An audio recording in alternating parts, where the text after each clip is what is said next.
A quick recap of the things we have learned about the causes of World War I. A recap that emphasizes the links between these four main factors that we will reorder so as to better explain the causes of the war. I'll begin with German imperialism and its policy of Weltpolitik, its world policy. And I'll emphasize the way in which Weltpolitik, particularly Germany's decision to build a strong navy, made Britain alert to a German threat, and which led Britain to forge closer ties with both France and Russia. Moving on to imperialism and nationalism in the Balkans, we looked at how the Ottoman Empire was seen as the sick man of Europe, desperately trying to hang on to its empire, whilst Austria-Hungary was looking for opportunities to expand its own empire. As for the Balkan states themselves, they wanted independence from both empires, while Serbia in particular wanted to unite Balkan Slavs, including those already in the Austro-Hungarian Empire, into a greater Serbia. And we remind ourselves that Serbia was furious when Bosnia was incorporated into the empire, the Austro-Hungarian Empire, that is, whilst Russia was looking to support the Serbs, as well as the other Balkan states, and so increase its influence in the region. And so to links to alliances.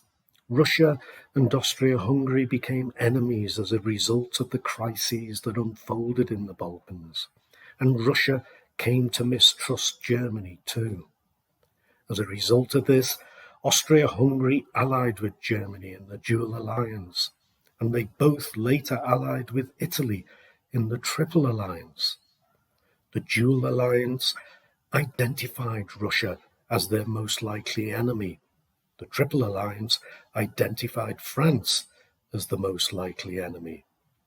And as a result of these alliances, Russia allied with France, and because of Weltpolitik and its naval rivalry with Germany, Britain makes agreements with both France and Russia. But with Italy seen as an unreliable ally, Germany feels it has to ensure that it has the support of Austria-Hungary, and so feels the need to support Austro-Hungarian policy in the Balkans, no matter the consequences.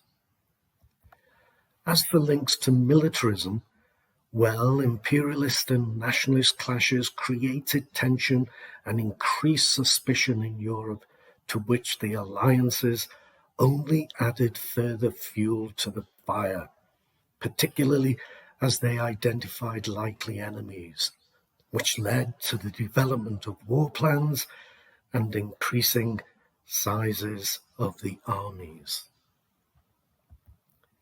And so we come to the July crisis, and the links, I feel, couldn't be clearer. It has always been the Balkans.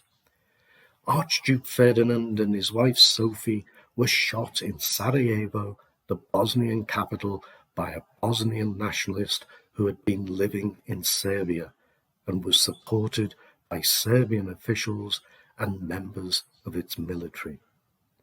Before dealing with Serbia, Austria-Hungary first ensures it has German support, links to the alliances.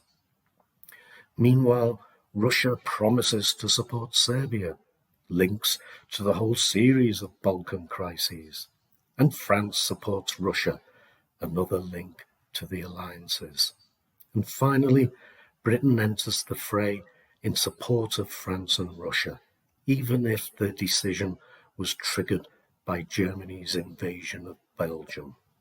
Links to alliances, but also to Weltpolitik, and also Germany's war plan, the Schlieffen Plan, as it felt it had to defeat France quickly and so had to avoid the French defences by going through Belgium.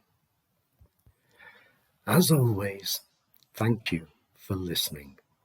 I do hope you have found these presentations on the causes of World War I both interesting and useful.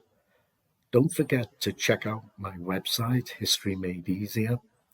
I intend to develop a series of Key Stage 3 pieces that I hope you find useful too. But for now, cheers.